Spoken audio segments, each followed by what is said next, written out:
And welcome to the program. Councillor Greg Nosey for the City of St. John's, Ward 3, and lead on Public Works. Good morning, how are you?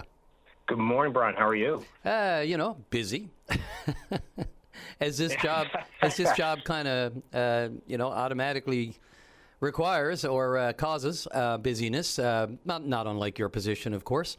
First of all, I'm sorry I was away for the Monday Pond Regatta. I can't believe it went ahead. You allowed it to go ahead without me. Listen, we'll get you there next time, and I hope to see you on the water with myself. How's that? Yeah, absolutely. I love it. Looked like there was a good lop on it too, was there, that day? Listen, I'm not much of a rower, but I tell you one thing, I had a sweat going, much like today. It was a nice day, it was a warm day, but it's humbling, I tell you, when you're out on that water. Oh, that amazes me too. I was up to the Harbour Grace one year, and out to Placentia as well, and I thought, boy, we got it good on Kitty Vitty. Not out in the ocean water. No, I tell you, and you got it, sir. And it's nice, especially on these hot days, getting around the water. So it's nothing wrong with it, and especially a day like today where it's so muggy. And Brian, I just wanted to quickly give you a buzz to chat about some of the water conservation measures we've introduced over the last little while here now. Sure. So as of course you and probably a number of folks know, we've got a water conservation order. But this year we introduced a 4-stage program essentially to kind of help communicate the levels of readiness and need for water conservation. So there's a 4-stage level. We're currently in stage 1, which is great, which is just normal water conservation. So that's in effect annually from May until October each year. And then we have a voluntary enhanced conservation level, a mandatory water use restriction, and then, of course, an emergency one. And, I think we've seen over the last 2 seasons, that particularly last year, how important and vital it is to protect our water supply with the shifting climate that we're experiencing in the city and, of course, across the country and the globe. Yeah, no question. I remember a few years back, I don't know, now I have such a trouble with timelines, remembering what years, but it's probably 15 years ago, there was a real crisis on our hands, with conservation, because we're using it at our will, at our leisure, and not really considering the implications. And there was a lot of development around that time, and I think there were some big upgrades going on over at Babel's Big Pond. But what's our status right now? I mean, not to want to give anyone any complacency or level of that, but we're in healthy shape right now, all things considered. Yeah, no, we're absolutely in a healthy shape, but still, again, we take water so seriously, because when you think about it, it is probably the most important asset that we have anywhere. I challenge anybody to say we have a more important asset, whether it's City of St. John's or any town municipality across the country. It's necessary for life, it's necessary for businesses, for firefighting, absolutely anything and everything. We need water, and so our normal water conservation levels. This basically requires that we have for example, a lawn watering cycle. So if you're on an even-numbered dress, Tuesdays and Saturdays between 6 and 8 a.m. and 8 and 10 p.m., those are the days when you can water. And then for your odd number addresses in the city, Thursdays and Sundays, 6 to 8 a.m. and 8 to 10 p.m.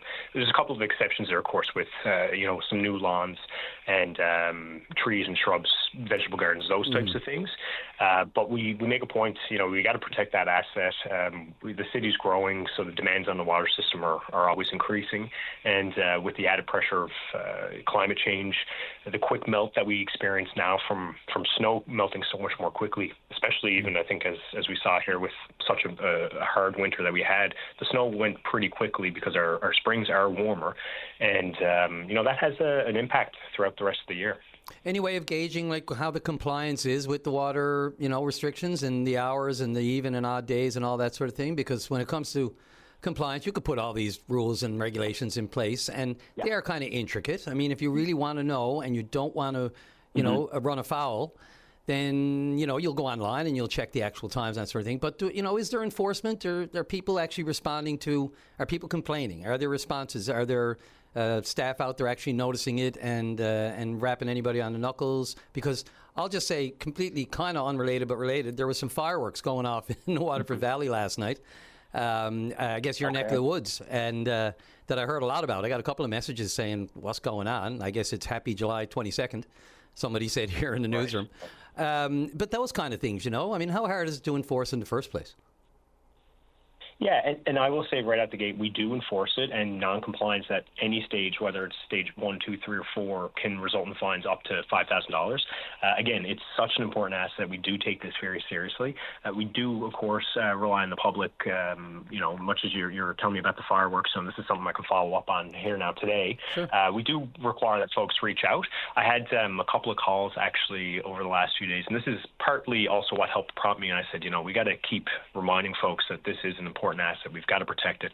So when that happens, reach out to myself, your ward counselor, someone on council, and our 311 service, of course, and staff will go and check those areas, make sure that folks are aware of the water conservation order. Again, there are some things, I always make a point to say, if you've got a hose and you're watering your potato garden by yourself with your hand, that's allowed right now under normal water conservation levels. There's no restrictions on that. Just, of course, make sure you turn it off when you're done with it, because we don't want to waste any water unnecessarily. Same too with things, like washing driveways and those types of things. It's important that we protect this asset as much as we can, because when it's gone and you're not seeing rain for extended periods, you realize just how valuable it is. Yeah, we absolutely do. And the crunch under my feet in my backyard last year was really that was awakener for me and for a lot of people, I guess, just to see the brown grass at that time of year. Really, that was once in a while thing for me, for sure. Just a minute or so left. Look, I don't mean to harp on this, but I'm just looking for some clarity on this landmark sign, only because there is none. And Councillor Davis earlier this week alluded to the fact that a site may have been chosen and the only holdup was the contractor. So what is the status?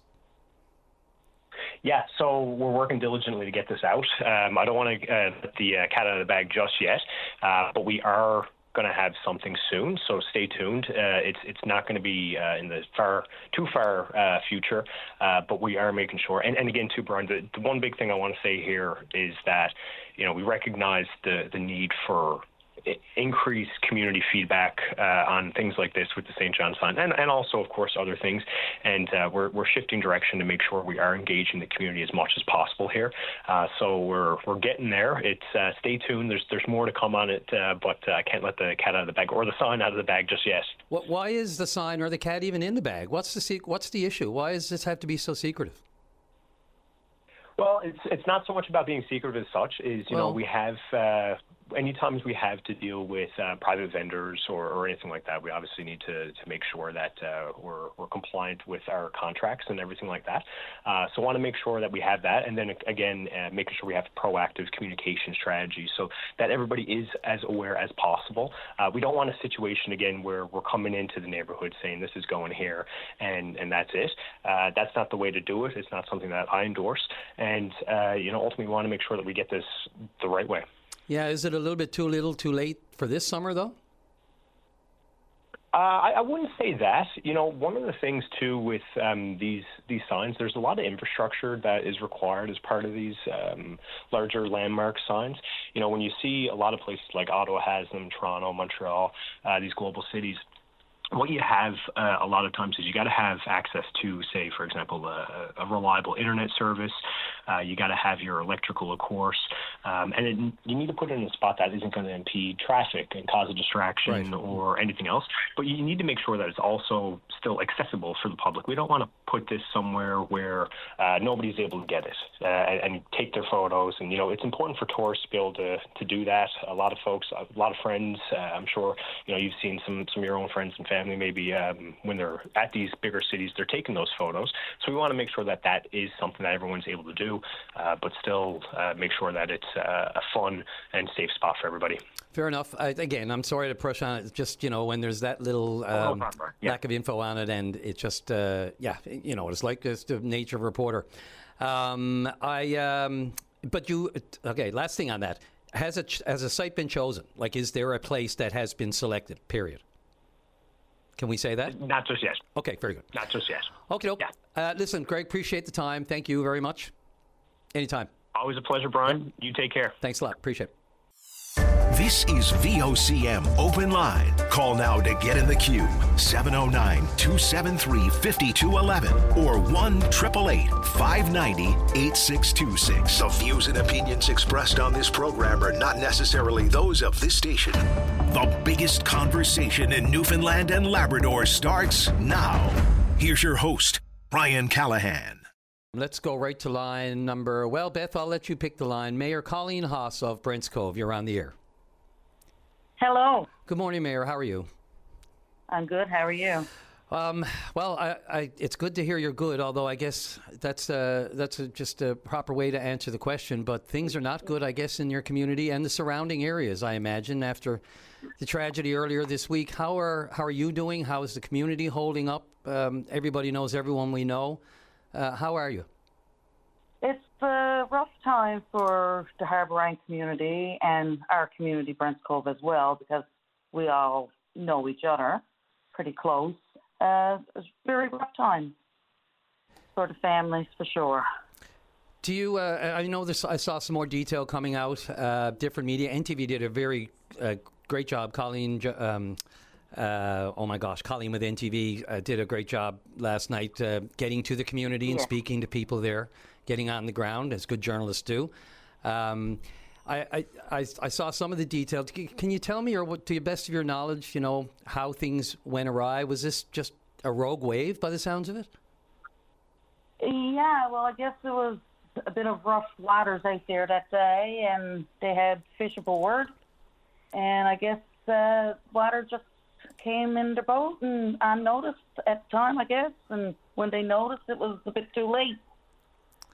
And how is the one there were three people, of course, sadly, tragically, we lost two, a brother, and one of the brothers, I think, there were two brothers involved here, and one of them survived. Have the names been out there? And if they are, and you're comfortable, it's not something I would say, but if the mayor, are you comfortable? Are they out there now? And do you want to just mention who we've lost here?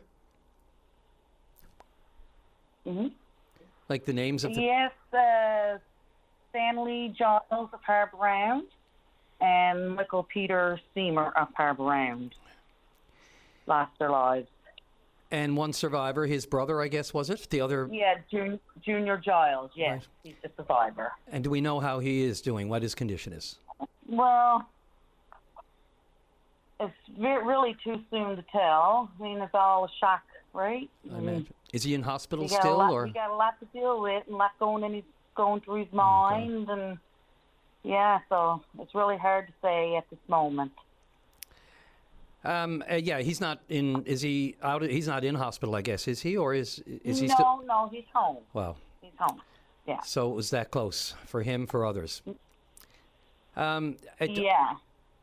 And so, what are the plans going forward? How are the families and that sort of thing doing? How are they being supported? Well, where do you go from here? A lot here? of support behind them, and I know the town of Brents Cove sends their condolences to the families and friends. We're all, like I said, we're all very close-knit communities and related. So, but the church in Harbour Round will be opened up tomorrow at 12 to 5. If anyone would like to send food or any other items, even their condolences, they can do that. There will be more details to follow, but as of now, I know that the church will be open between 12 to 5 tomorrow. Okay, and I know obviously privacy is an important thing at this time, so I don't want to delve too much into what families are going through. Is this, obviously for any coastal communities, and, I've covered these tragedies for years, and I never want to say another one because it just sort of makes it seem like it's another one, as opposed to it is the most important thing when it happens to all of us, and we can all relate in some way, not as well, though, as people in those communities, and such as yourself. I mean, we look at the Fleur-de-Lis years ago, and then, all of that comes back, I guess, to you. Well, Fleur-de-Lis is just an hour and a half up the road from us. We got lots of people there that we know, and it's just all on the peninsula, right? Yeah, and it doesn't make it any easier that you go through these things way too often. Oh, too often, indeed it is. Seems like it's happening more and more. Yeah, and I don't want to, again, I don't know what happened, and we're talking about a wave and that sort of thing, and what kind of safety and all that. There will be an investigation, obviously, so we'll leave that for now. But is there anything else you'd like to say, Mayor Haas? No, just let everyone know that the church will be open, like I said, at 5, between 12 to 5 tomorrow. That's in Harbour Round, right? In Harbour Round, yes, church in Harbour Round. And they can, if they want to send food, anything to help out, just a hug or anything, just be there for the families, let them know that we're all thinking about them and they got a lot of support behind them, and just send our condolences to them. Yeah, these sudden occurrences out of the blue, you just don't know. You think about being out in larger trawlers, you think of the Lucky Seven. I mean, when we look at what... Exactly. You have to grasp some positivity from somewhere and think, there was a survivor here. And, you'll take any good from this, will you not? Well, that's right. Well, we do have a survivor, and he do need our support right now. And just be there and let him know we're all there thinking about him, and he's lucky to be still here. Yeah, absolutely. That's it, period. Mayor, I appreciate your time. Thank you. I know it's difficult there now, and sure your time is precious, and there's a lot on your mind and a lot to be done, and a lot of consoling to go on, and a lot of sympathy, and a lot of from all over the province. I know I speak for everyone when we say, we're all thinking about that community, your community, that area today, and yesterday, and this week. And it should not leave our minds either. These issues, these tragedies happen far too often for whatever reason. And again, it wasn't out on the high seas. This is closer to shore. It's an open boat. They were commercially fishing, and it just can happen out of the blue. So our sympathies just are a day on the job. Yeah, just another day. And not make it home. It's sad, very sad, devastating. Okay, Mayor Haas, I'll let you get back to dealing with the people on the ground. They're your people in your community and throughout the area. Thank you for your time today. And again, the best of luck, and our thoughts and prayers everything are with you, of course. Thank you. Take care. Brian Callahan hosts Open Line. The biggest conversation in Newfoundland and Labrador happens weekday mornings at 9 on VOCM. Let's go to line number 4. And John, you're on the air. Good morning. How are you this morning? Pretty good. All things considered. I suppose. I have to say. Calling back in again. I suppose make another rant today for about the Public Utilities Board. You and a bunch of others. Yes, and how I don't know how you can say it, but how incompetent this board really is. We're out here now in the Mayorstown area, and we're paying like some of the 208 or 209 a litre for gas. And the last time we were paid over $2 a litre for gas was when the barrel of oil was trading at over $100 a barrel. And the barrel of oil closed at around yesterday evening, I believe it was somewhere around between $85 and $86 a barrel. Yeah, 87 today. Yep. 87, that's only today. And the numbers don't add up to me on what they're done, how they're coming up with this formula that they got. The numbers are not adding up. It seems like when the barrel of oil jumps up, they jump up really quick, and it stays up there. When the barrel of oil drops right down a long ways, the price doesn't go back, but what the price of the barrel of oil is, and the price per liter was before it actually jumped up. The price at the pump dropped back probably maybe about halfway, and it seems like it stops there. And then the next day, the price of barrel oil goes up another couple of dollars on the market, and therefore then they start putting it back up. And this is where we're getting such a big difference in our pricing. We should not be paying over $2 a liter for gas when really it is not supported by the market. To me, it's not supported by the market, and they should be one of the two things. They should get rid of it altogether and not have nothing to do with it, because they're making it worse for the public. They're not helping the public one bit. they're helping the oil companies dramatically because they're only setting a maximum price. The oil companies are getting maximum dollar for every drop of fuel that comes out of there, and they're getting maximum plus there because they're only expecting to get a certain amount, but they're getting plus more now. They're going into billions of dollars profits in quarters now, and not like it was years ago when you only had like hundreds of millions and that kind of stuff. You know, that's the problem. And I see Dan Mattei on there. In my opinion, he's supposed to be there for fair gas pricing for Canadians. I'm sorry, Dan, you're not. You're more of a spokesman for the oil companies. Get out there, get your car filled up because the price of gas is going up.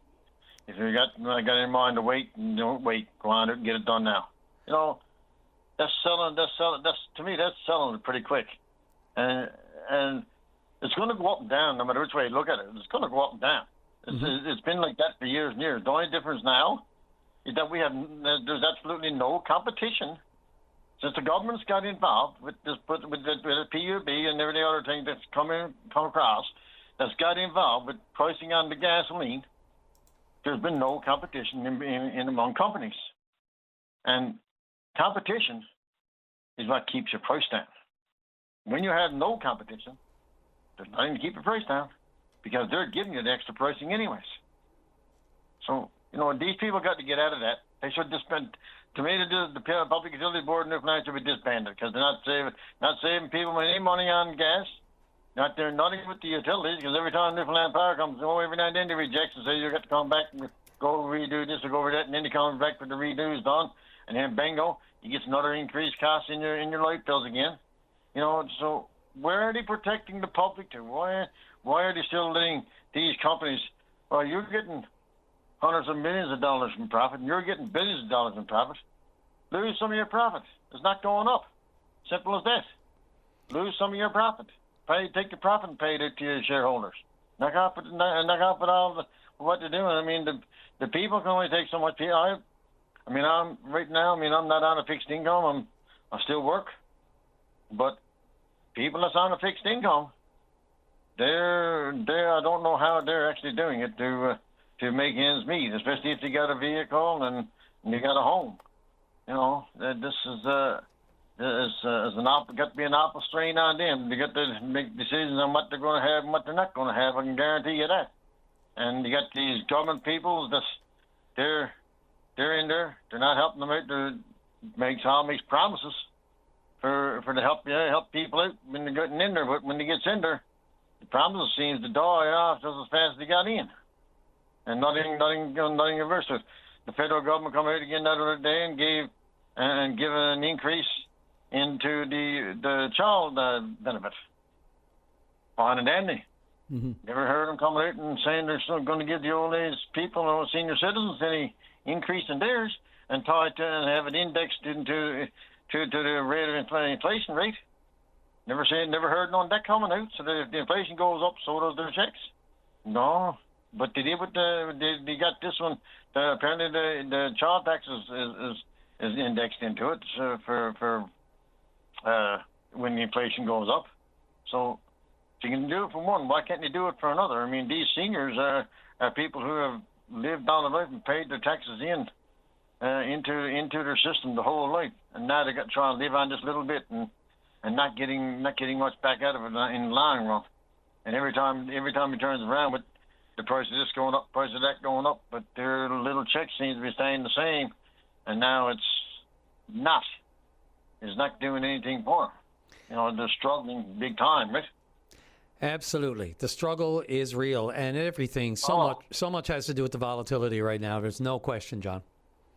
I don't like the volatility. I know is the amount of all the thing that's coming out of over in the east. Yeah, there's sorry, go ahead. That seems okay. The supplies are going short and supplies. What's wrong with Canada?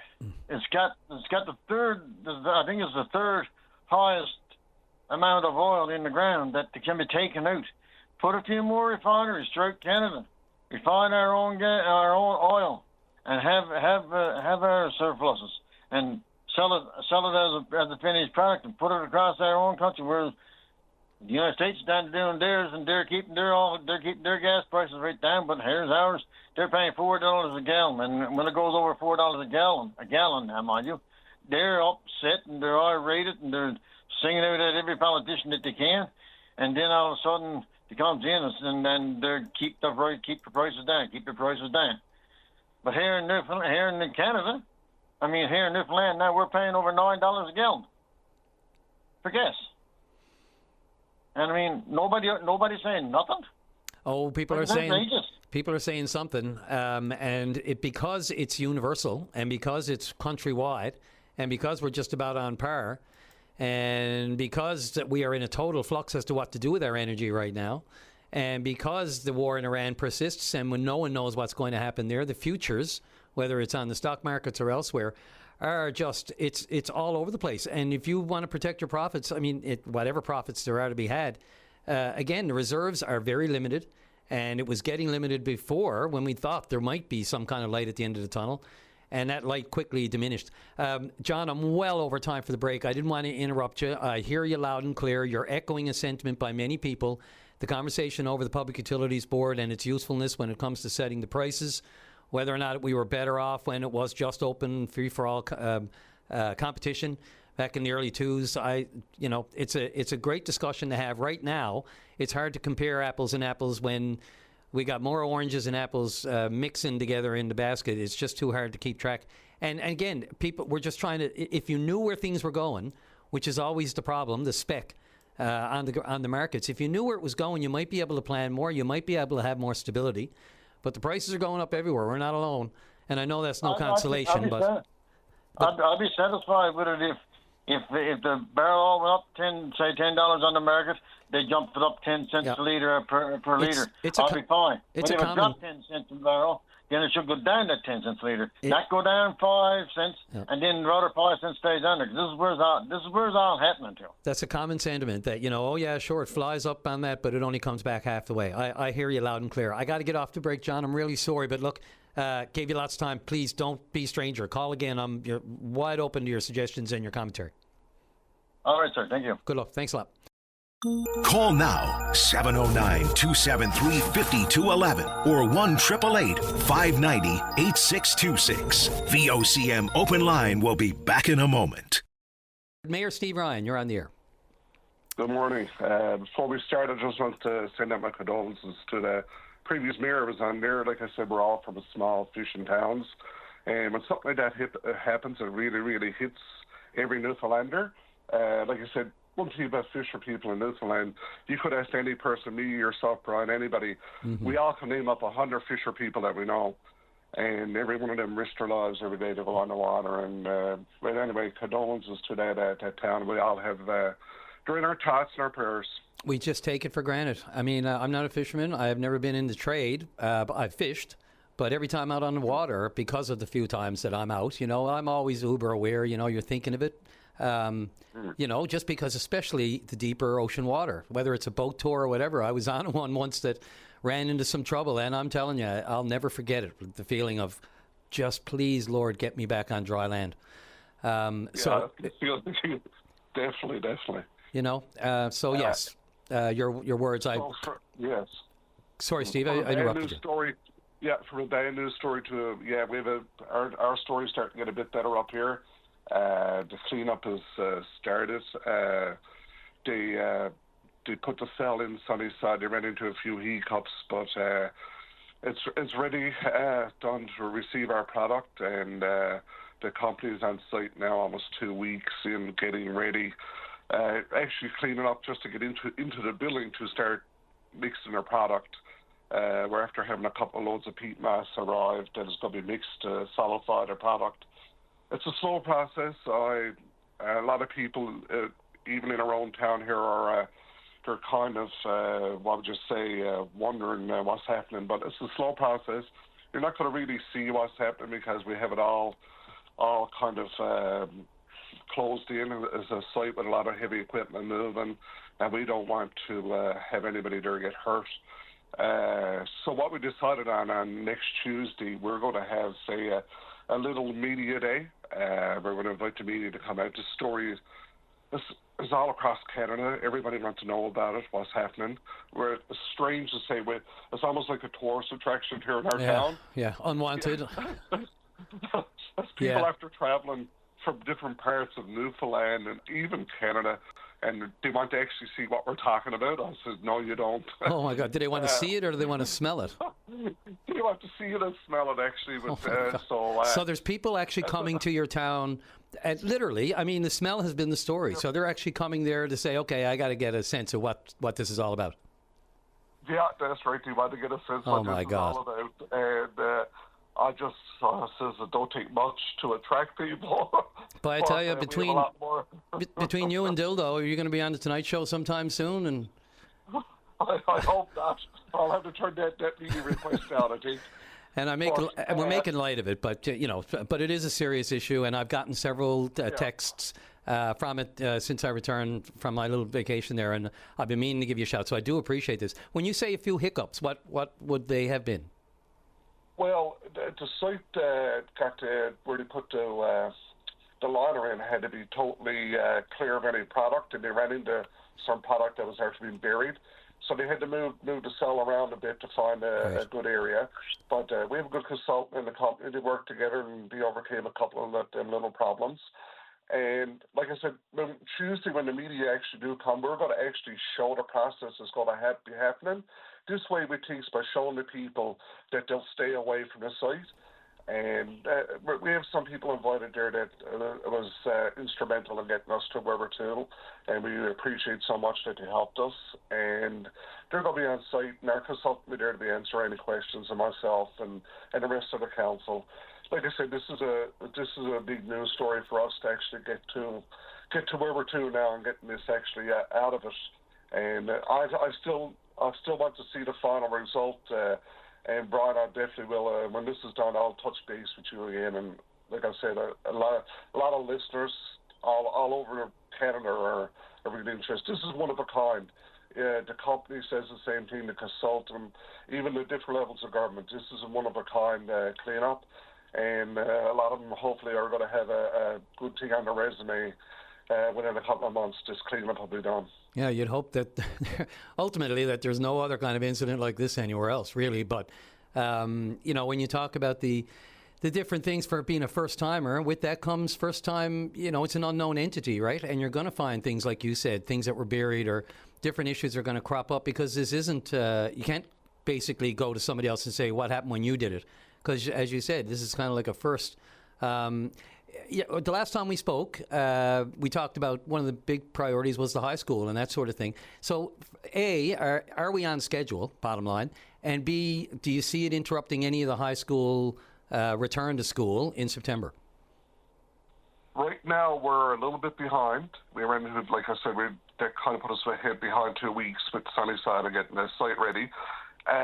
From what they're after doing so far, the smell is very minimal, but they're going to break the first tank either today or tomorrow, and that's going to be the test.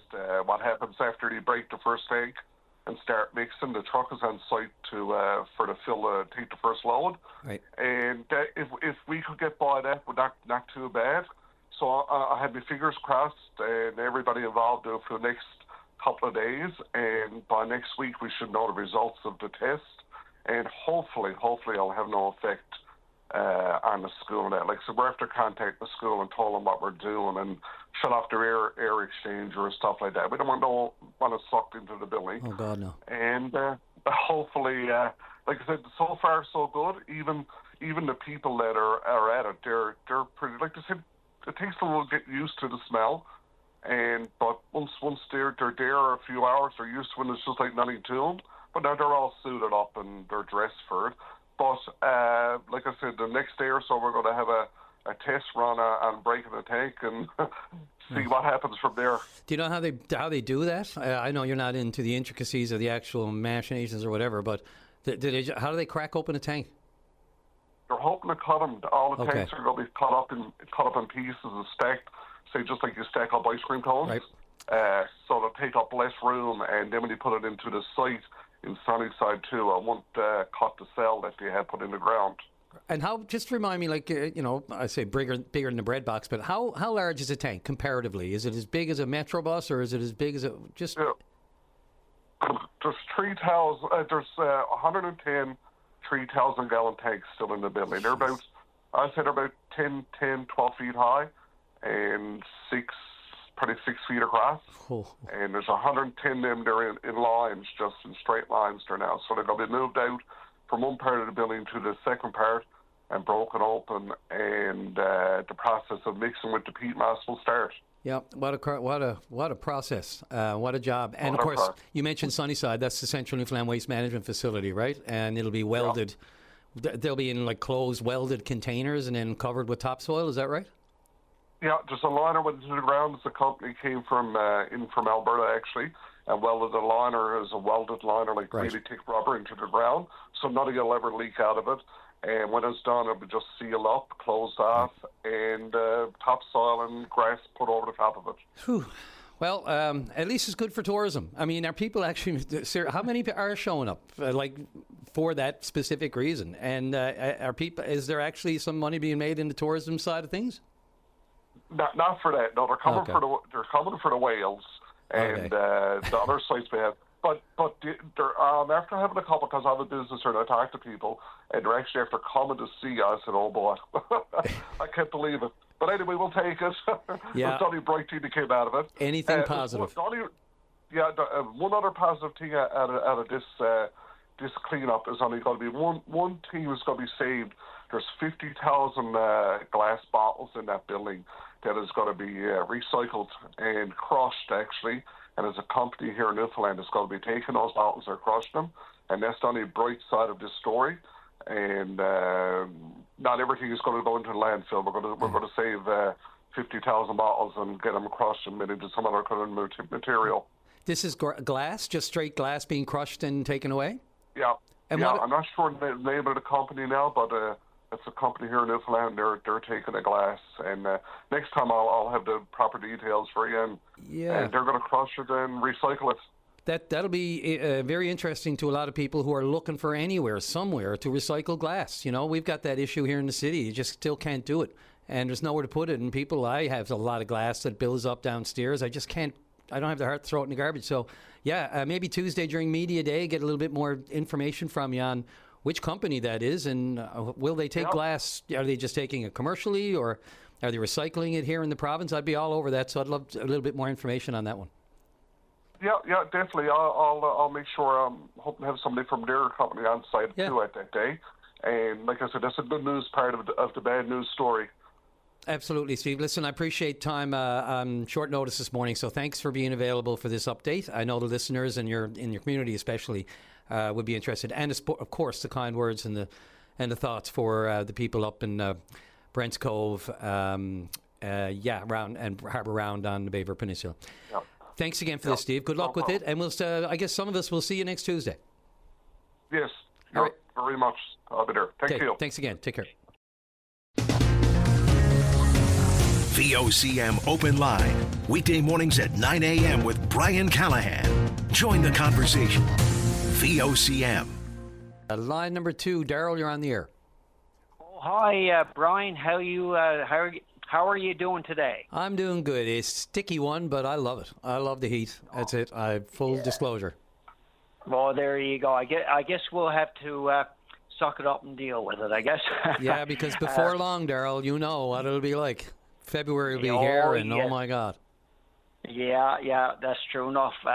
Brian, first I'd like to give my condolences from myself and my family to the family and the people of Harbour Round and Brents Cove area. It's very sad what happened, and my thoughts and prayers go out to these people today. They all appreciated any mention, and the fact that it's the first thing out of people's mouths, and on their minds when they call the program. You heard Steve Ryan a moment ago, the mayor of St. Mary's, obviously other mayors, but everyone that comes on, it's just the first thing out of their mind, and it just speaks to the care and compassion we have for our own, and what we're all going through. So it's happened too often, too much grief, and we have to learn from each incident, I guess. But anyway, appreciate it, Daryl.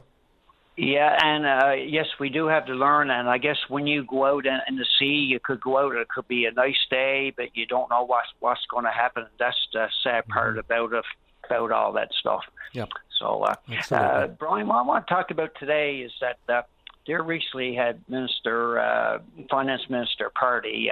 He's talking about like probably the fall with the profits they're making from the oil now and so forth. That they will put 80% towards the debt and 20% for the people. But I think what he's going to should take a look at should reverse that. Should be 80% for the people and 20 towards the debt, because I've been following, and you could probably get Dan Matag on your show, which he's good. Looks like probably around first week August, mid-August, we could be paying up to $2.20 just for a liter of gas alone. And that's not including all the inflation and everything else, and everything is starting to go skyrocket, and it's terrible. But I think he's going to have to look at that, because he put that towards the debt. But, I mean, I think what we're paying daily now, what's it, $2 million interest daily? Just about. On our debt by stand to be corrected. So, I mean, it's like putting a Band-Aid on the wound. So he put the 80% towards that, but same time next year, we're probably going to be in the same boat or just worse or whatever. So by reversing that, by putting 80% give to the people, or like from our resources, and 20 towards the debt, that'd be more better, because if you did that, for one thing, that'd be better for the economy, because there's more people, more money in people's pockets, and more that will go back into the economy. And in general, it's like domino effects, and people got to try to survive, because I heard people call in on your show there recently, like they're on fixed pensions and so forth. It's getting worse, worse, and worse. So I think he should look at reversing that, because if not, our economy is going to it's going to get worse and worse. The economy is going to retract more, and we're heading into a depression. Is what's going to happen, and then things are going to be worse, worse, and worse. And then what's the government going to have to do? They'll have no choice but to put out more money or do something for the people. But if he did it that way, then that could curtail things, and then hopefully down the road that things do taper off. But I don't see it anytime soon. From what I'm doing my research, this is going to take at least a couple of years before this could even balance out from what I can see. But so if Minister Party is listening, he got good intentions what he's doing, but I think he's going to have he should put it the other way around, because the debt is going to be there. But the more important, our best resource is the people, and we got to look after the people first, and then look after the rest of it after. Yeah, I'm not sure I hear where you're coming from. I feel it from you, but boy, if we don't get a handle on our debt, we're going to have a big problem with credit rating, bond agencies, and everything else. We've already got a negative outlook from the S&P Global ratings that came out, and we're holding steady with other ratings, but that's all based on the premise that we are going to get a handle on the debt. And these pronouncements, such as 80-20, 80 to the debt, that helps. When they see that that's the bent, or that's the direction in which the province is going, getting a handle on it. Because if we don't, then, look, we could be facing worse credit rating, higher interest rates, and more debt. And we've got to get a handle on $20 billion net debt. It's really up around $38 billion if you want the gross, and it's gross. But look, let me see. Last time I checked this morning, I think Brent crude is around $87. So we're about $7 over our benchmark that was plugged in, the 79 that was in the budget for sightful seeing of the price of barrel of oil. And, currently I don't see that going any lower. And the minister did say that, there's about $35 million already reaped from the over and above dollar figure for the price of oil and what we get in royalty and back into our coffers. So it's about 35 in the bank. And my only issue is, I think the 80-20, I take no problem with it. I don't begrudge it at all. They have to get a handle on it. The question for me is, it's bookended with this issue of affordability and these, whatever you want to call them, these plans that they have for the fall. I made the point the other day, people are hurting now. It's not just when, as you said, the gas could be it's over $2 now, and it's going to continue to rise because more and more the markets are just tuning out the rhetoric coming from Trump now. And he literally could change the trajectory with certain statements going back a couple of months ago, but that's starting to sort of wane. And until the Strait of Hormuz gets settled, which, it's all out war again in the Middle East right now. Despite some movement of Israelis out of Lebanon, and Trump talking about, a return to direct flights, flights to Lebanon from the United States, all this kind of talk. It just goes back to the fact that we have a massive debt. It's not going to be solved anytime soon, unless, of course, someone signs an MOU on Churchill Falls in the next week or 2 or 3, and money starts flowing. But even that's not going to flow until the definitive agreements are done. Look, we're in a tight spot, Daryl. I hear you. I'd like to see a little bit more of a, affordability, cost of living relief myself, but I think we do so at our peril to flip the 80-20 the other way around. I mean, it's again, that's short-term, no offense. In my personal opinion, it's short-term thinking, short-term, relief for long-term pain. Well, Brian, I'm going to elaborate, like you said, about President Trump. It's unfortunate because of decisions made by him and so forth. Everybody got to pay the price for it, unfortunately, because of what's happening. But two, when you look at it, when we get $2 million, we're paying $2 million interest a day on our debt. When you look at reality, there's no way we could ever get that paid off. And so what we got to start looking, we're going to have to do the reset button, because we got all this debt with our population base and tax base.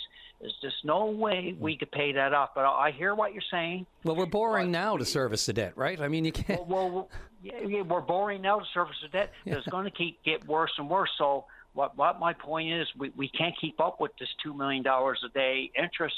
So we got to hit the reset button and do what Ireland done many years ago. They had to hit the reset button, clear the slate, and start fresh and get it right. And this is what we're going to have to do here, because there's just no way we're going to be able to keep up the way things are going. And so that's what we're going to have to look at. But we got to look after the people first. But I hear you. Yes, we got to try to do things, good management in other ways, financially. But, I mean, that's not happening. This is the problem. The problem here for years, we would spend more what we're taking in. And with all the resources and like Churchill Falls and all that stuff, and we got to take our time with that one, get that right. But with resources we got, we should be money in the bank. But there's been so much mismanagement over the years. Now we're paying the price for all this. But there's just no way that debt is going to be able to be paid off. Not $2 million a day interest is impossible. So they're going to clean the slate, hit the reset button, and get it right. And you got to go bankrupt, whatever. Well, we're bankrupt anyhow when you look at per capita. So it's just no way we're going to be able to keep going that way as well. So we ran out of time a few years ago, according to former Premier Dwight Ball, when he said we were bankrupt and we were done, but not done. But he laid it out, pretty bleak future situation when he was Premier. Daryl, I hear what you're saying. I understand. People want immediate relief now. It's going to take some time. We're in a pickle, but we're also in a very enviable position. We have major resources knocking down our doors. And we got to get it straight. We got to get moving on those fronts. And you know what? Or get off the pot. One or the other. Yeah, no, you're exactly. And like I said, we got to be slow and steady at the races. Like, I know there's an election coming up in Quebec the fall, but we can't just go rush because of that. We got to get this done and do it right, because once you do the deal, there's no good to go back to the courts after saying this is not right, that's not right. You got to get it right now. So get it right, and let's get all our resources right. Look at Norway over there with their wealth fund. I mean, I think it works out per person with the wealth fund they got. It works out to $250,000 per person. So we got to start looking outside the box in everything in general, and let's try to get this right for the better. I think we are. There's a lot of things going on right now that will play into this. It's pretty complicated times. Daryl, appreciate the call. Thanks, man.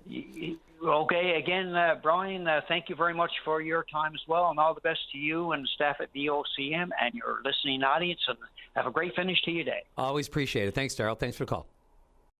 Brian Callahan hosts Open Line. The biggest conversation in Newfoundland and Labrador happens weekday mornings at 9 on VOCM.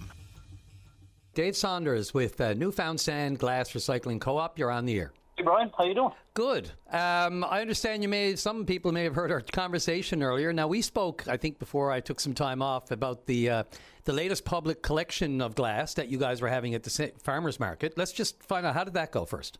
Yeah. Thanks. So it went smashingly well. Good one. Pardon the pun. But yeah, so we were overwhelmed. We hit capacity around 2:00, I think it was. So we were collecting from 9 to 2.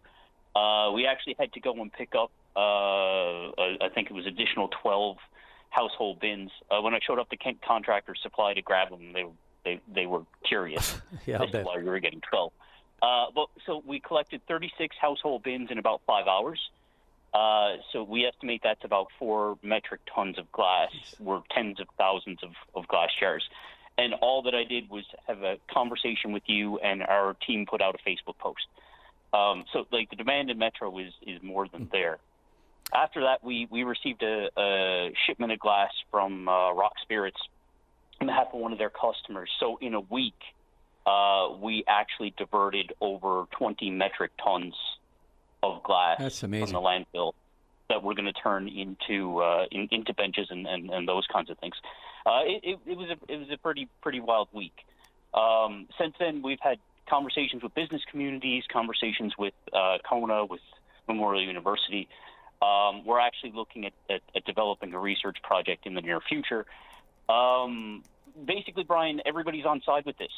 The only people right now that we really need on side is the Multi-Material Stewardship Board. It's the MMSB. Because all things recycling flow through them in this province. And without their support, it's extremely difficult for us to go to funding agencies like ACOA or even the Green Transition Fund to try and get that money, because they're going to go to the MMSB and ask them what they say. Right. We also know, like right now, the MMSB, they have a waste trust fund. It's in the tunes of tens of millions of dollars.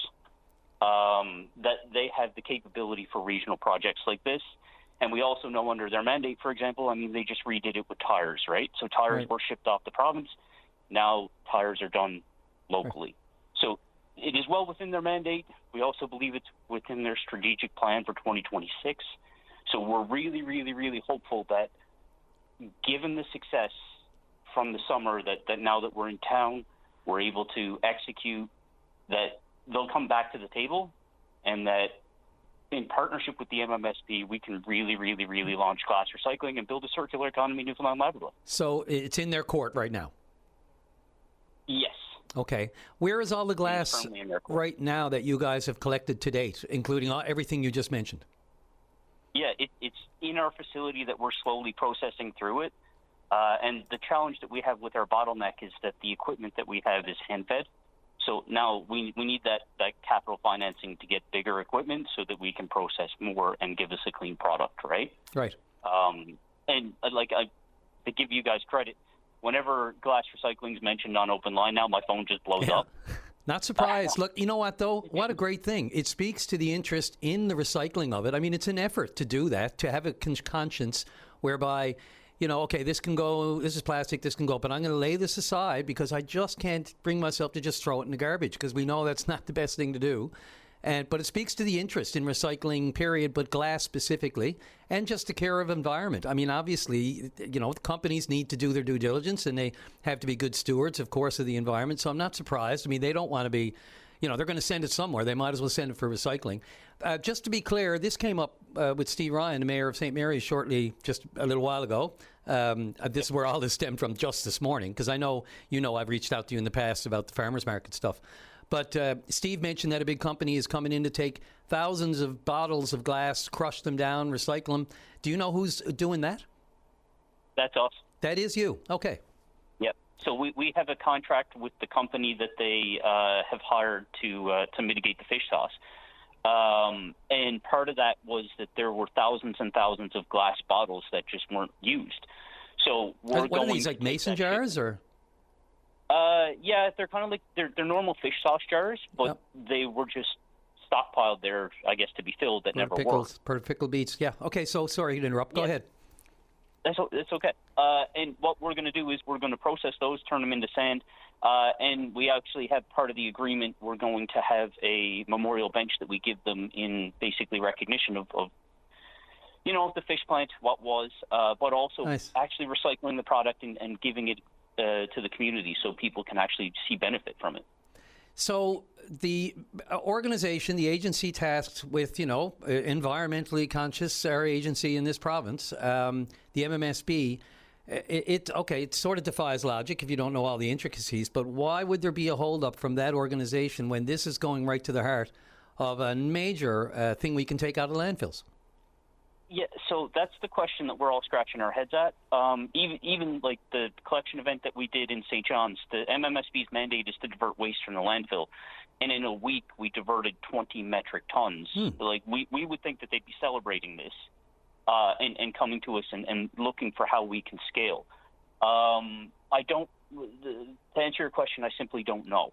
We also have put a program proposal in front of them that shows the system cost for glass in this province right now. Like, I know your last guest was talking about the price of everything going up and the shipping costs with the war in Iran.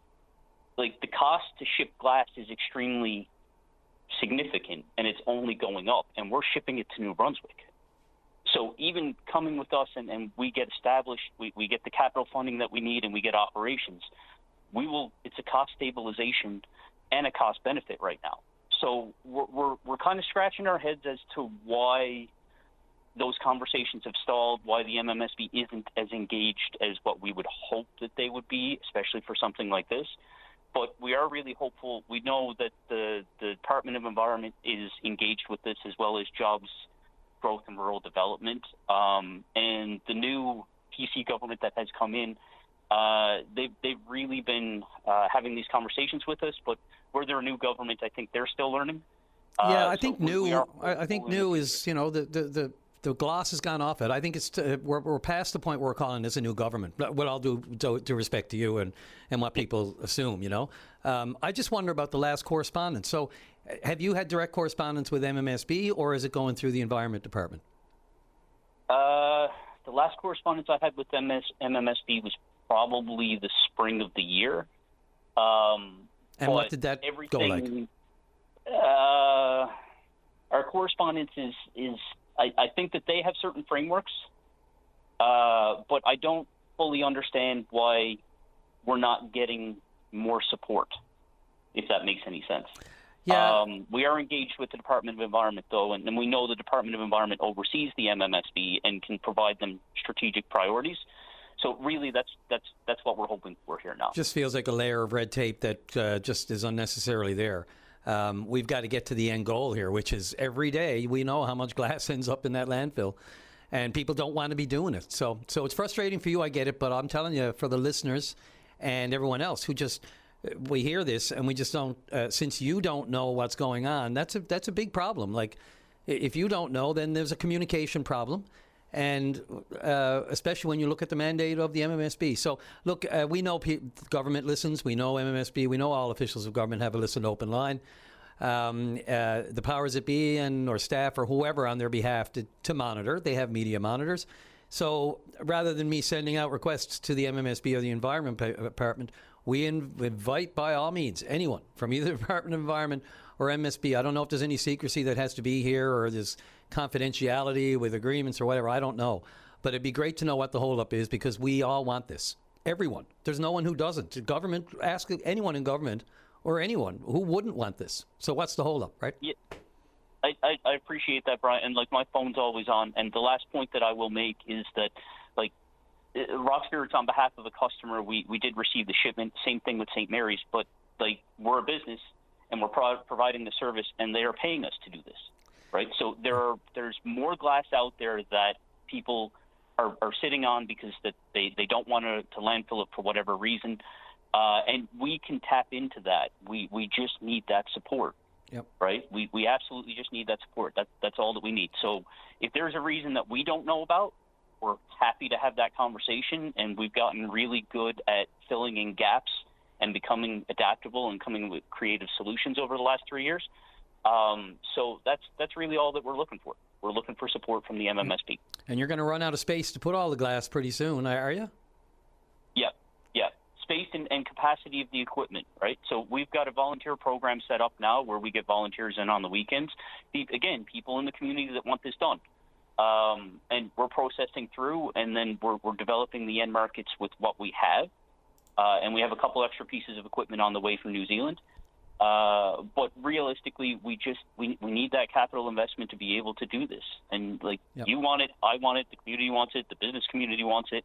We've had bipartisan support from all members in all parties. Yep. We've had member speeches in the House of Assembly. I'm with you. I'm scratching my head as to if everybody wants this, then where's the issue here? Yeah. So last two quick things, and I'm getting a few emails here just asking me where you operate. I know I've asked you that before, but have you disclosed where your actual facility is? No, we can't. Yeah. For a number of reasons, and we chatted about this before, but people will start dropping glass at the doorstep, and we can't have that right now. I just wanted you to say that instead of me. I know you've explained it before, and it's understandable. Like people say, "Oh, why so secret?" Well, it's true. It'll just become a landfill of its own, a glass landfill. Stuff out on by the door and all the rest of it. And last thing, do you have another public pickup or anything like that planned? Not yet. Okay. We're working on that. We're also working with the municipality on it. So we're hoping that in the next month we'll have more details on that. But we also where we got the shipments from Rock Spirits and St. Mary's along the way. We've got to figure out how we can process that with the limited resources we have. Yep, and so capacity. Yeah. Gotcha. Yeah.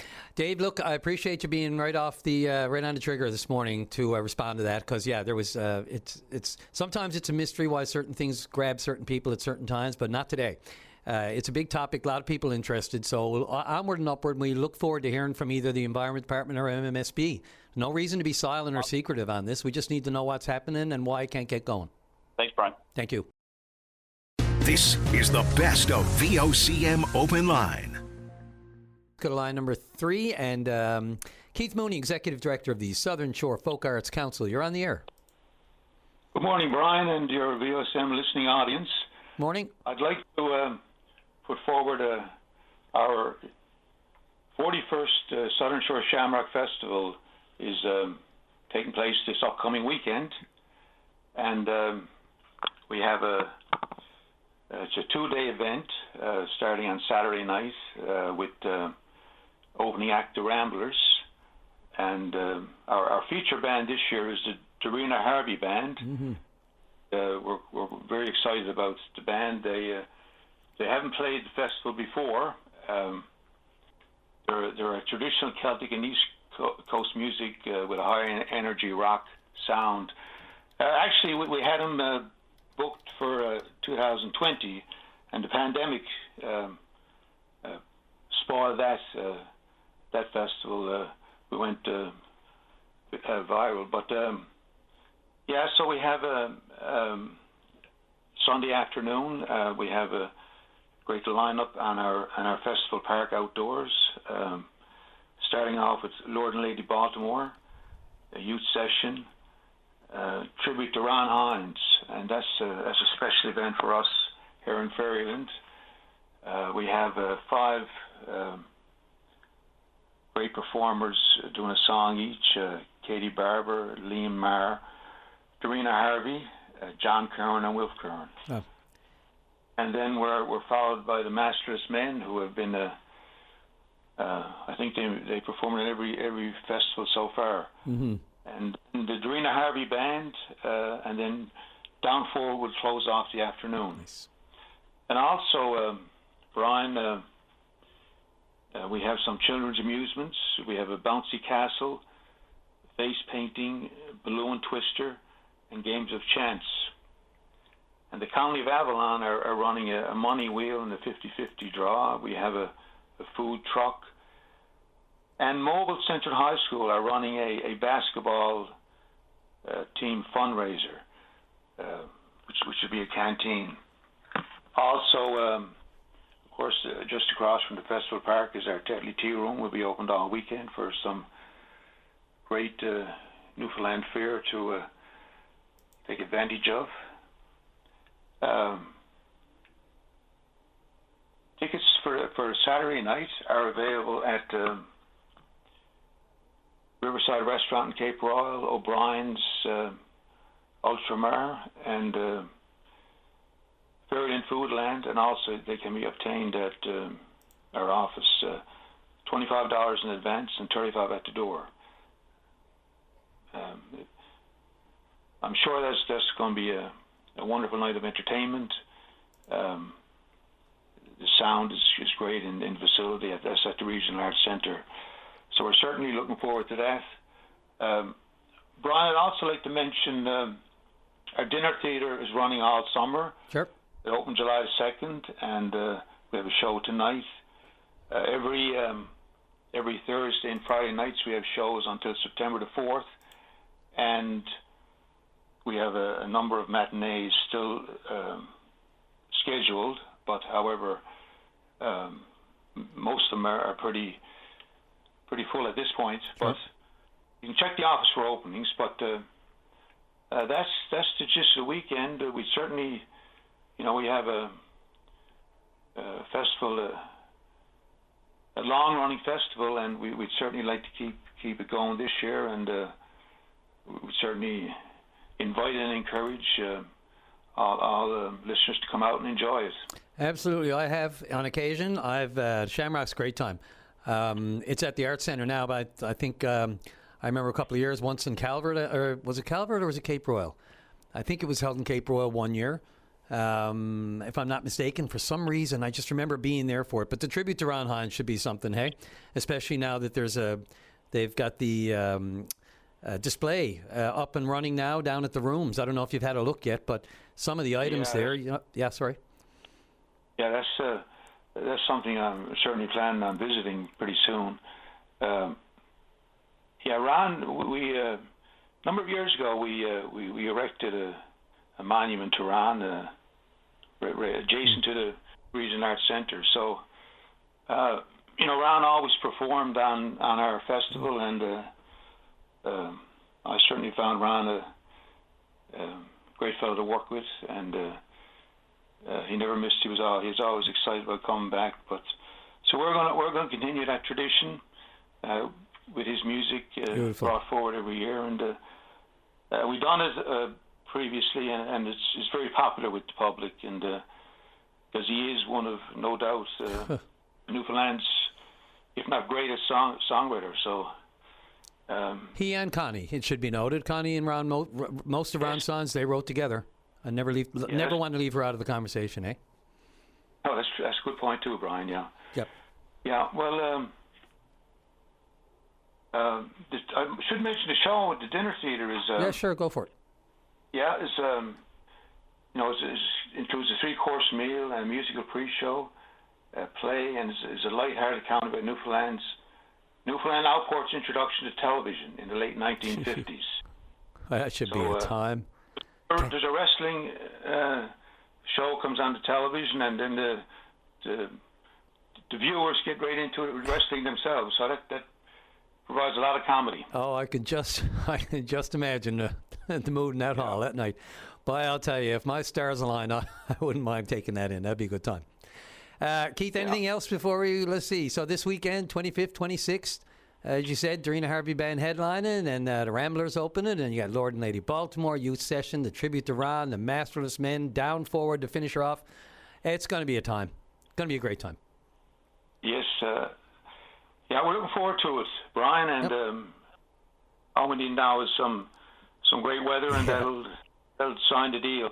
I'd also like to thank our sponsors, VOCM, of course, being one of them. Sure. So that's, of course, corporate sponsors help to make things happen. You better believe it. Yep. Yeah. Yeah, I didn't want to mention the weather. I didn't want to jinx it, but yes, let's all pray for that. All hands are on deck for that one for sure. Yeah. Thanks, Keith. Anything else? Yeah, well, thanks very much, Brian, and we'll talk later. Yeah, absolutely. I hope she runs like a dream, and break legs to everybody performing. Thanks again, Keith. Good luck with it.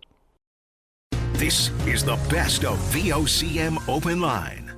Welcome back to the program. Let's go to line 1. Jack, you're on the air. Thank you, Brian. I'm the first-time caller. I appreciate that. Thanks for waiting. Sorry for the wait. Okay, I'd like to start off with what other people said. Our condolences to the communities and the two fishermen's families, and recent passing of that's always a tragedy. We've had our share of tragedies down here in Flat Rock as well. Oh my God, yes. I had, for about 45 years, I had a family doctor, and then of course he retires and there's no one to fill him in. And that was at the end of June, and now I don't have a family doctor. I didn't need one up to this point, but then last night I was feeling kind of off. I got a major sinus headache, and then my eye went bloodshot, and it seemed to be more important. This morning we called all around, and no, they're not taking anybody or this or that or the other thing, you know, a phone to home. Jack, can I interrupt just for one sec there? Are you on a speakerphone?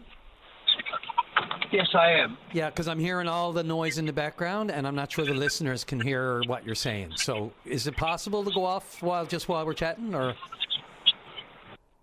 Oh, yeah, okay, I'm off now. Oh, baby, 100%. Okay, sorry about that, but continue. This is way better. Okay, no, and heading out to the pub now on the chance that we'll get in, but hold on now, I got to get my seatbelt on. Yes, no, do what you got to do with safety if you're in the vehicle. Take care of that first. You got lots of time. Yeah, and heading out to that, and so I'm hoping that they'll take me, but I mean, I had a friend that went out Sunday, and they said no, they're full for the day and all this kind of stuff. So I know that I've listened to VOCM and people have been talking and found solutions. I mean, the VOCM Open Line is a great place to find solutions. Mm-hmm. But I was just hoping that someone would be able to give me a solution that works to be able to get me through this short period and even help me with the longer period in trying to get a doctor. I'm 73 years old, so I mean, I need a doctor to continue to live a healthy life, you know? Yeah, no matter how healthy you are, up in the 60s and 70s, stuff starts happening. It's just it's the way the body goes, right? Where are you coming from? And where you, what's your trip like? I'm from Flat Rock, and okay. You know. Yeah, I didn't know if you were coming directly from there or not. No. So I don't know if there's any advice you can give me or one of your listeners can give me to say, okay, here's what you should do for today, because my eye's getting really bad. My sinuses seems to be settling down a little bit. My eye now, when I close my left eye, my right eye is really fuzzy, you know. Yeah. So I'm scared of that, and I don't know what to do, because one time you just go to the doctor, and then from there mm-hmm. was all done, and you know, that worked for me, you know. So the first stop would be Patient Connect NL. That's the provincial government line, and I can give you a phone number. And there's also the 811 health line, right? I mean, for the initial walk down this road to see where you can go and at least get in the queue. I think the number now is like about 30% of people in the province don't have a regular family doctor. So you're by far not alone. I listened to Wab Canoe and other premiers talking about the near 99% or 90% people in their provinces covered with who have family doctors. Of course, we know our geography doesn't help here, and a lot of other reasons. And you got to be able to pay them, and staffing shortages and everything that everyone's dealing with. But Patient Connect NL, and I can give you a number. You can also go online and sign up, actually, but that might not be much good. I've already done that. I've signed up with Connect NL to try to get a family doctor. I've done that about a month ago. Okay. There's also a listing on the NLMA website to see who is available in your area. So you can go down to the list to see the local clinics and see if anybody is accepting new patients at this point. That's another option. I don't know if you've considered that. Okay.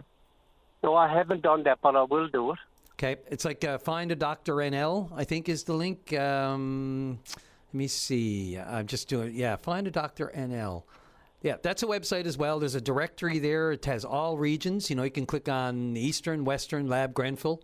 That's another option. Sometimes it's word of mouth, you know, or sometimes it's within the family. But if you're like yourself and you haven't needed a doctor for a while and, you know, like a regular one to go to, I mean, we all have things that crop up which force you to go to Emerge. But, you know, we're trying to reduce that. And speaking of Emerge, of course, they just expanded the one here at the Health Sciences. Let's just hope it can be staffed with the appropriate people. It's great to have a brand new building and an ambulance bank or ambulance garage and the drop off and everything. And I heard the minister say that resources will be applied and they'll have staff, so that's great. But for you in your situation now, those are the two. I mean, an MHA can always help you too. You know, that's getting a little bit more, on the outskirts of it. But if you've signed up have you received any kind of back and forth with the Patient Connect NL efforts that you made, signing up there? No, never heard a word. Did you just sign up online, or did you try calling the number? I signed up online.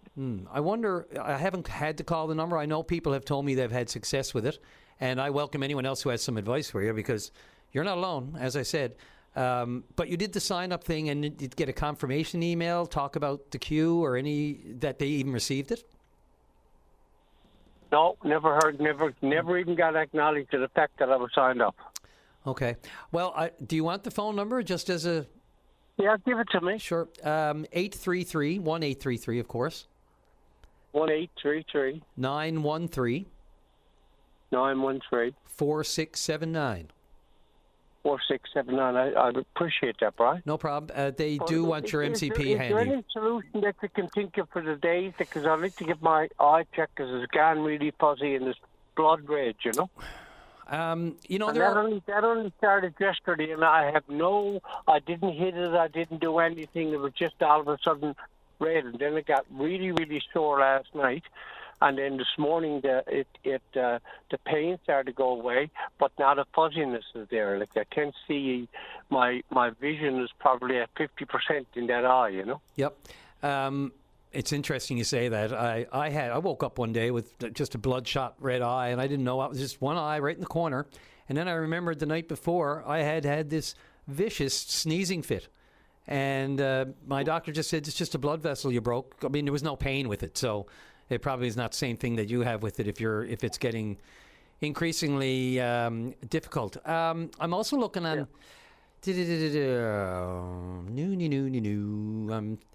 I always invoke the typewriter on Sesame Street who used to do the that'll ring a bell with some people.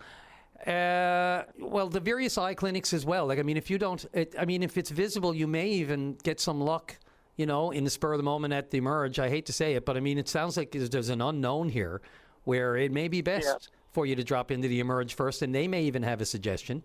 I'm looking at the NL Health Services Eye Care. Let's see. Yeah, no, they do recommend things like the ambulatory health hub and the various clinics that are around. A private clinic is probably going to be tougher unless you already have a, your appointment maybe. I don't know if they which ones take in walk-ins. There's also, I've been handed Proactive Wellness on Kenmount Road. They have a day of clinic. And you call in to make an appointment. I don't know if you could just drop in. I'm just going to get the address for you now. Just because of the unknown, Jack, I would suggest probably Emerge only if it's causing you pain, and it's not just, like I had, like a blood vessel cleared up in a couple of... Maybe that's what I'll do. I'll go on way down to Emerge and then see what they say about Wellness. Yeah, Proactive Wellness. Let's see. Proactive Wellness. Yeah, so 50 Commonwealth Avenue, that's Proactive Wellness Center. I believe the one that I have there, though, is on Kenmount Road. I'm trying to find the number. Book and contact. Yeah, it looks like 50 Commonwealth Avenue. I have a note here saying there's a day of clinic on Kenmount Road, but I can give you a number to them even, if you want to try them. Oh, okay. 50 Commonwealth Avenue. Yep. And let's see. Just had a number here. Where'd that go? 368. Oh, no, sorry, that's not it. Yes, 368-8139. 368-8139. Yeah, and there's an email, but if you want, Commonwealth at proactive.wp.ca. But 368-8139 might be also an option for you. Okay, I'll give that a try, and I really appreciate it. And if somebody is out there that can give us some more direct advice, I'd appreciate that too. I'll continue listening. Sure. Yeah. I just found it again here. Yes, walk-in clinic, Mount Pearl, Proactive Wellness Center, 50 Commonwealth. So hopefully you don't get there and they say he don't know what he's talking about. But I did have a message here passed along. The value of open line. Somebody said that's a great option. So beyond Emerge, and I hate to be sending people to Emerge when I don't know your condition, but erring on the side of safety, right, and caution. Yeah. Okay, I'd really appreciate that, Brian. No worries at all. Let me know how it goes, Jack. I get well. Yeah, let me know how it goes. I will. Okay, appreciate it. Good luck. Okay. The next era of VOCM Open Line starts this Monday. Brian Callahan hosts weekdays starting at 9 a.m. Let's go to line number 3. Rick Nosworthy with Trailway Safety. You're on the air. Hi, how are you today? I'm doing okay, Rick. Thanks. It's been a morning, to say the least. Yeah, I know you've been pretty busy. I just heard a few calls, and it's a rough morning sometimes. Yeah, it can be. And of course, sorry, yeah, go ahead. No, go ahead. You go ahead. Yeah, so I reached out. I know I was in touch yesterday. We had a caller, Brian Collins from CBS out there, who had a bit of a mishap on his electric bike, and he was talking about the trailway system out there and some of the obstacles and navigating around it and all that sort of thing. I think he mentioned he was in touch with you a little bit about it. Are you familiar with that situation? Yes, I am, actually. And so, so he was on yesterday for our callers, and he had a bit of a mishap, and fortunately there was somebody there to help him out and helped him up. But he sent me some pictures. But he got pretty beat up, and he was talking about the way the barriers are put up and that sort of thing. What's your take on all of that, Rick? Well, there is something getting done about it as we speak. Just to fill you in on the timeline, like a lot of my buddies don't know it, but I'm a pretty active cyclist as well. Everybody thinks me as ATV, so I don't like my ATV buddies knowing too much that I'm on a bike, right? Yeah, and I don't want to get anybody the image of spandex. But thanks for that. But on a serious note, last year, around last August, September, my wife and I do a fair bit of riding, and we noticed that the barricades are definitely a handful to get around. And I put the question out to on Facebook, and Brian responded and said, I had a crash. And I said, well, it's not just me. So we looked into it. We got in touch with I got in touch. We're in about 5 different hats now. Keep in mind, Avalon Trailway, yes, new Trailway, but right now my involvement was pretty much as just a cyclist in the town of CBS, because the Trailway in CBS is leased by the town of Concession Bay South, their responsibility. So it wasn't really a Trailway thing, but Trailways try to help. Sure. And so anyway, through it all, we got together and we spoke to the town of CBS. Guy Nick Miller was very helpful, and Sandra Goss got involved as the deputy mayor, and I believe even Darren Bent was at one of the conversations. And we recognized, like, coming into October, November, that there's a problem with this, or not so much a problem, but it can be done better. That was the best way to look at it. It can be done better. Mm-hmm. What could be done better? Well, what we thought is that the egress points on the trailway should be in the middle. Right. Because on the side is just like Brian talked about. You're negotiating on the side of a trail. You're coming up to a barricade. You have to turn to the side. You have to swing around a post, a gate, and a big rock. And, like, these rocks are big. They're meant not to be moved. They're probably 2 or 3 foot square rocks. Mm-hmm.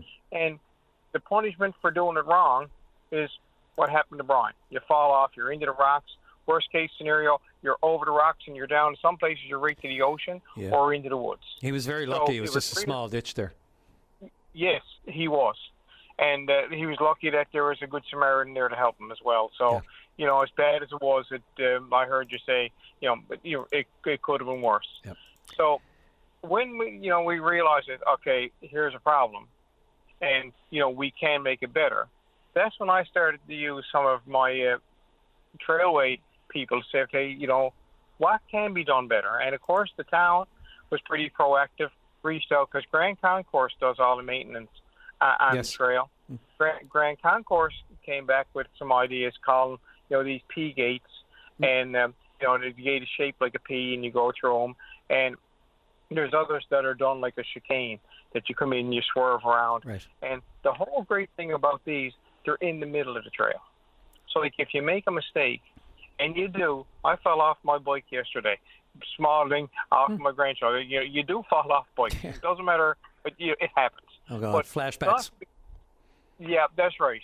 Yeah, but if you fall off the bike going through the middle, you land on the trail, as opposed to into a rock and down over the bank. And that's the point, so, absolutely.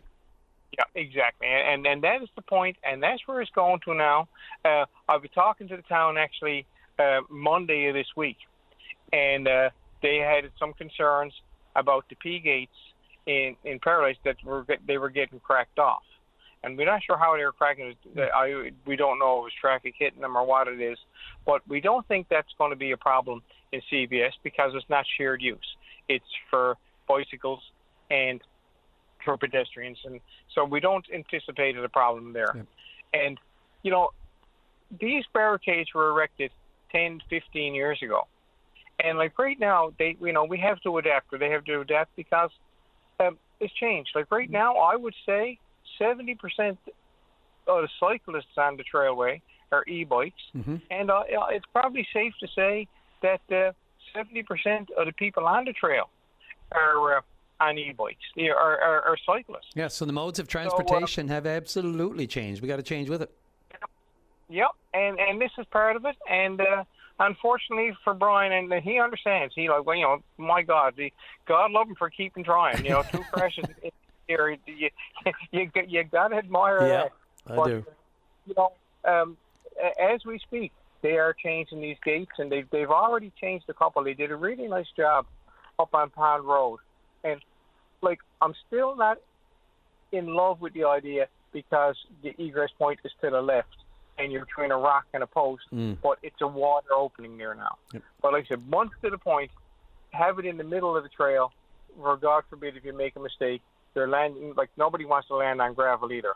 But it's better than a rock and, pardon upon the hard place for Brian a couple of days ago. You took the words right out of my mouth. Better than a rock and a hard place.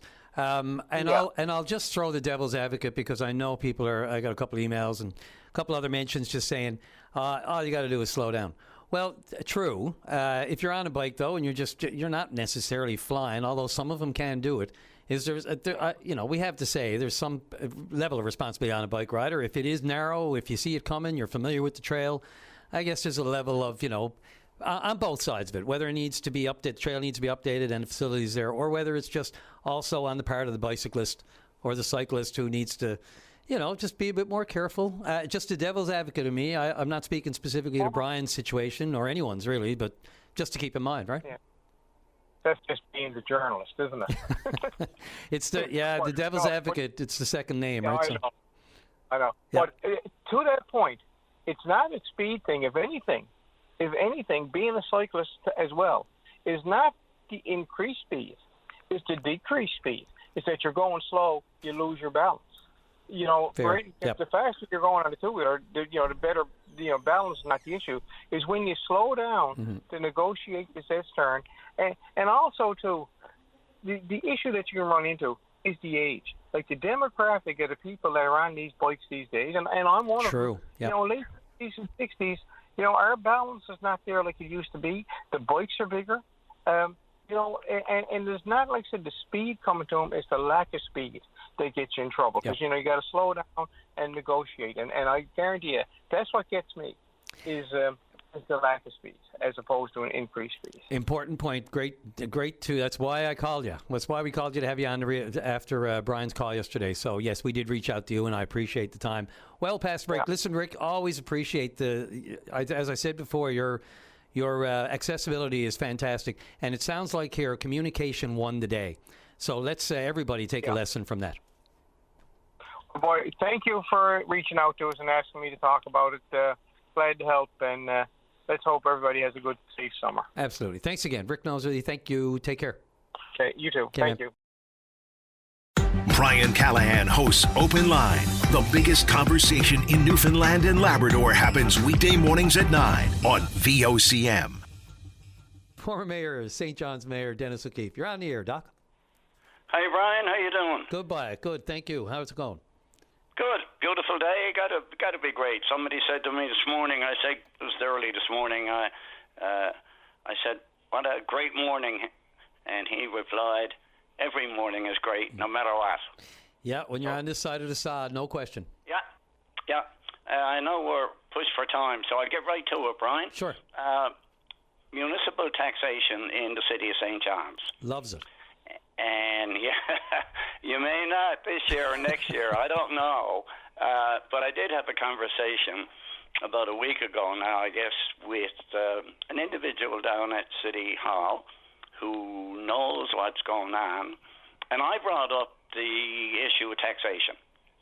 and the fact that we've had tax increases over the last 2 or 3 years in one way or another, either through a direct mill increase or through assessments, an increase in the assessment and not lowering the mill rate commensurately in order to have a balance. Right. So we've had these tax increases, and we were talking about that, and he said to me, he said, "You think that's bad? The next 2 budgets," he said, "are going to be absolutely brutal." And I said, "Can you give me any more detail?" Because you're giving me a kick in the back of the head by using the word brutal.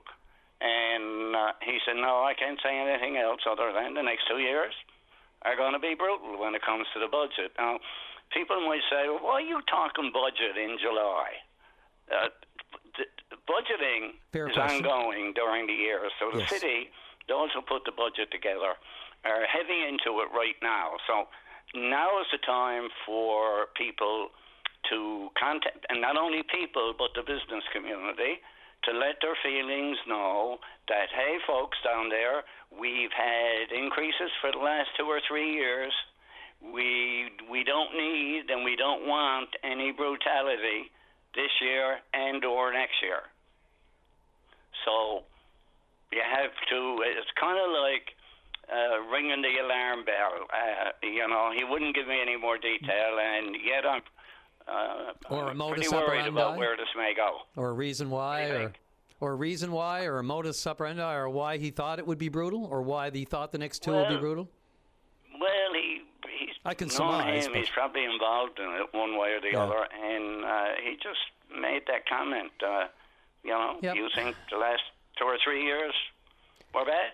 Yeah. Well, the next 2 are going to be brutal. I think. So, yeah, and you'll get people who say, "Look, why are we fear-mongering in July?" Like you said, and I subscribe to the premise of, or to the theory of, I stopped. There's so much that you could worry about. I only worry about things that I know I have to. Things that, important things in your life, things that you have to get done, things that you have to do, and not even worry. Just consider, things on your radar. Yeah. But things that I have to worry about, I park them.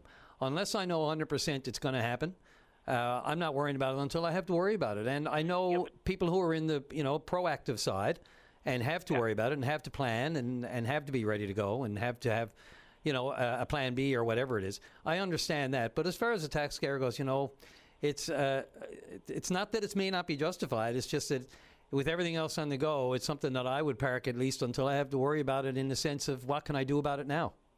Well, then, Brian, I tell you what you can do about it now. Letting the council know. You can call your ward councillor, you can call the mayor, you can call anybody down at City Hall and say, "Folks, I know you're in the process of doing the budget. We've had tax increases for the last 2 or 3 years, and I want you to know, I want you to avoid any increase in taxation as best you can.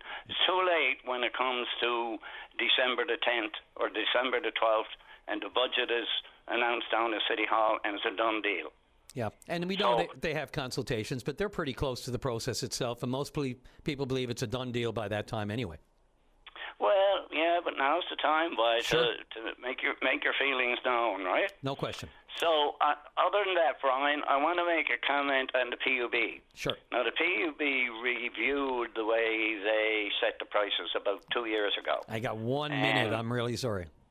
Okay, I was part of that review. I made a few recommendations. There are things they could do to ease the pressure. Let me just briefly give you one thing.